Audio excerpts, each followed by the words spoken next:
जब तक इंसान अहंकार को नहीं त्यागता तब तक वो अपने आप को नहीं खोज सकता। अपने आप को खोजने का मतलब ही है मालिक को खोजना। जब कोई कहता है कि मैं तुम्हारा गुरु हूं तो समझ लेना चाहिए कि उसका अहंकार बोल रहा है। वो अभी कच्चा है, गुरु पद पाने के लायक नहीं हुआ है। अपने आप को गुरु बोलकर कोई गुरु नहीं हो जाता। उसकी योग्यता जानकर जब दूसरे उसे अपना गुरु बनाते हैं तब वो गुरु बनता है। पुराण कथाएं तो आप लोगों ने सुनी होंगी, सुनी है ना, या पढ़ी होंगी। ऋषि मुनि तपस्या करते हैं और मालिक प्रसन्न होकर उन्हें वरदान देते हैं। मालिक सबसे परे है, फिर भी वो स्वयं तपस्वी के पास आता है। वो ये नहीं कहता कि तपस्वी को मेरे पास आना चाहिए तभी मैं वरदान दूंगा। मालिक ने ऐसा नहीं सोचा। अगर वो सोचता तो वो मालिक नहीं रहेगा, क्योंकि ऐसा सोचना अहंकार का लक्षण है। मालिक तो निर्विकार है। तपस्वी तपस्या करता है तो अपने अहंकार को जलाता है। उस पल के लिए वो अहंकार रहित हो जाता है और उसके पास निर्विकार परमेश्वर आता है। उस समय उन दोनों में अहंकार के लिए कोई जगह नहीं होती।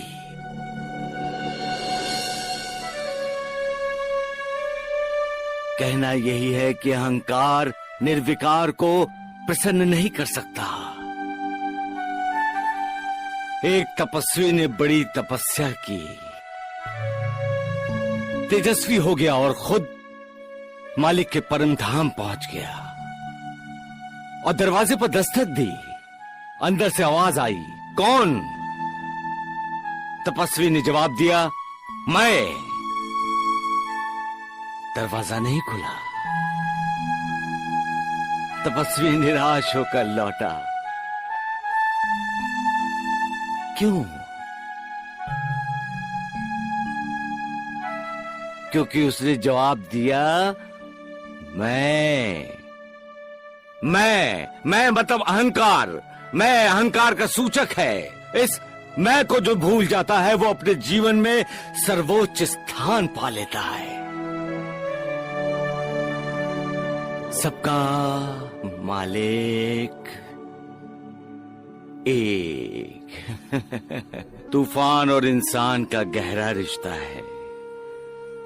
जो इंसान महत्वाकांक्षी होता है उसके दिल में तूफान ने घर कर लिया होता है। उसके पास इतना पैसा है, मेरे पास क्यों नहीं? मैं उससे ज्यादा अमीर कब बनूंगा? आज मैं उसके सामने झुक रहा हूं, वो मेरे सामने कब झुकेगा? ये सब तूफान की कई किस्में हैं। हर कोई चाहता है कि वो नाम वाला हो। हर कोई उसे नाम से ही पुकारे, इतना मशहूर हो वो। ये भी तो एक तूफान ही है। जो महत्वाकांक्षा के तूफान में घिर जाता है, क्या वो कुछ कर पाता है? सोना, चांदी, हीरे, जवाहरात, प्रतिष्ठा। सोने के पिंजरे में जब इंसान महत्वाकांक्षा और अहंकार के तालों में बंद होता है तब मालिक उससे दूर चला जाता है। तब इंसान अपने आप को भगवान समझने लगता है, मालिक, ईश्वर, अल्लाह समझने लगता है। मैं करता हूं, मैं ही सब कुछ करता हूं। जब ये भावना इंसान के मन में आती है तब उसका अधोपतन होने लगता है। तब उस पर मालिक की कृपा नहीं होती। तब उस पर मालिक की कृपा के बादल नहीं बरसते। तब उसकी जिंदगी रूखी सूखी हो जाती है। सब कुछ पाकर भी वो कंगाल होता है। सुख के लिए तरसता है, सुख के सपने देखता है, लेकिन सुख उसे कभी नहीं मिलता। महत्वाकांक्षा इंसान की सबसे बड़ी शत्रु है और समाधान उसका मित्र है। तूफान चाहे कैसा भी हो, उसे किनारे पर रखने की हिम्मत और क्षमता इंसान में होनी चाहिए, तभी तो इंसान आगे बढ़ता है। वरना ऐसे कई तूफान इंसान की तरक्की के रास्ते में रोड़ा बनकर खड़े हो जाते हैं। सबका मालिक एक। जो इंसान सच्चा है वो सोने की तरह अग्नि परीक्षा देता रहता है, और अग्नि परीक्षा से वो और तेजस्वी बनकर बाहर आता है। इंसान की जिंदगी में सुख कम दुख ज्यादा है। दुखों को टाल तो नहीं सकता, वो सामना करना पड़ता है। तो वो क्या है? परीक्षा ही तो है। और जो इस परीक्षा में सफल होते हैं उन पर सुखों की बरसात होती है। सबका मालिक एक। संसार में चिंता से ही इंसान दुखी होता है, क्योंकि चिंता दुख की जननी है। जो इस रहस्य को जानता है वो कभी दुखी नहीं होता। फिर तुम लोग चिंता में क्यों डूबे हो? बाबा, मालिक पर विश्वास करो, उस पर श्रद्धा रखो, उस पर अपनी सारी चिंता उस पर छोड़ दो। याद रखो, जितना बड़ा तुम्हारा अहंकार होगा उतनी बड़ी तुम्हारी चिंता होगी। ये मेरा है, वो मेरा है, जब तक ये भावना दिल में जागती रहेगी तुम फिक्रमंद रहोगे ही रहोगे। अहंकार त्याग दो, उस मालिक पर निर्भर रहो। उसे जो करना है करने दो, उस पर संशय शक की उंगली मत उठाओ।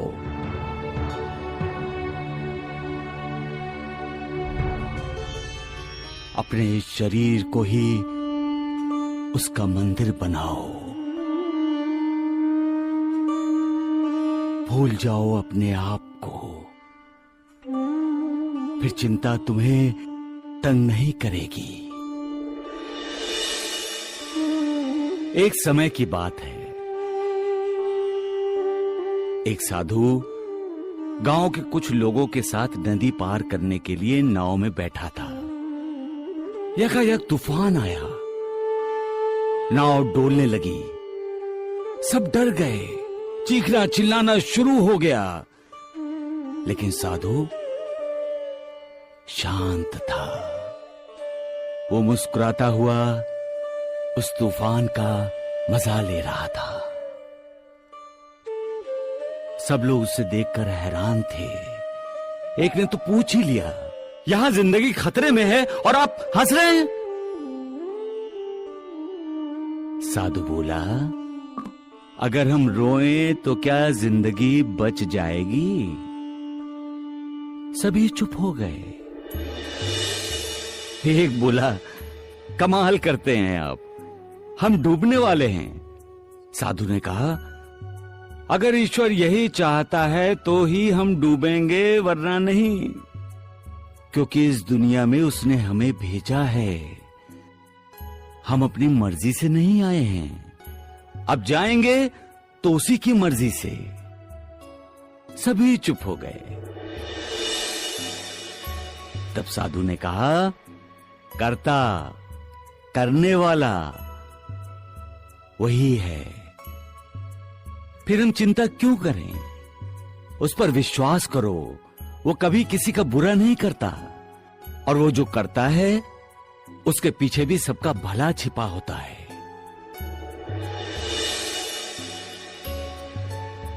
मेरे ख्याल से तुम सभी कुछ पूछना चाहते हो। देवा, हमारी नाव किनारे लग गई। तूफान शांत हो गया बाबा।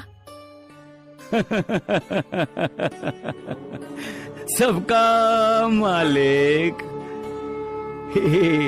अब अच्छा लगा। हाँ, अब तो ये दीप भी बड़े दिल वाला है, स्वयं जलकर दूसरों को रोशनी देता है। उसी प्रकार से जिस इंसान का विशाल मन होता है, असल में अमीर वही होता है। सिर्फ पैसा ही हो वो अमीर नहीं होता। वो पैसा किस काम का जो दूसरों के काम ना आ सके। अमीर वो है जिसके दिल में बड़ों के लिए आदर हो, और जिसके दिल में आदर नहीं वो कंगाल है। उसका पैसा, उसका धन सब बेकार है। जो संस्कारी है, विनम्र है, असहाय लोगों की सेवा के लिए हमेशा आगे रहता है, सच में अमीर वही है।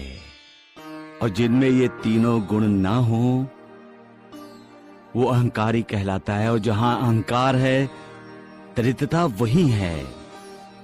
वहीं दरिद्र नारायण वास करते हैं। तो दोस्तों, अगर आप लोगों को ये साईं बाबा का विचार अच्छा लगा हो तो कमेंट में ज़रूर बताएं। ऐसे ही और विचार सुनने के लिए हमारे साईं बानी चैनल को सब्सक्राइब कर लें और घंटी के बेल आइकन को ऑल में प्रेस कर लें। मिलते हैं कोई नई वीडियो में, तब तक के लिए ओम साईं राम दोस्तों।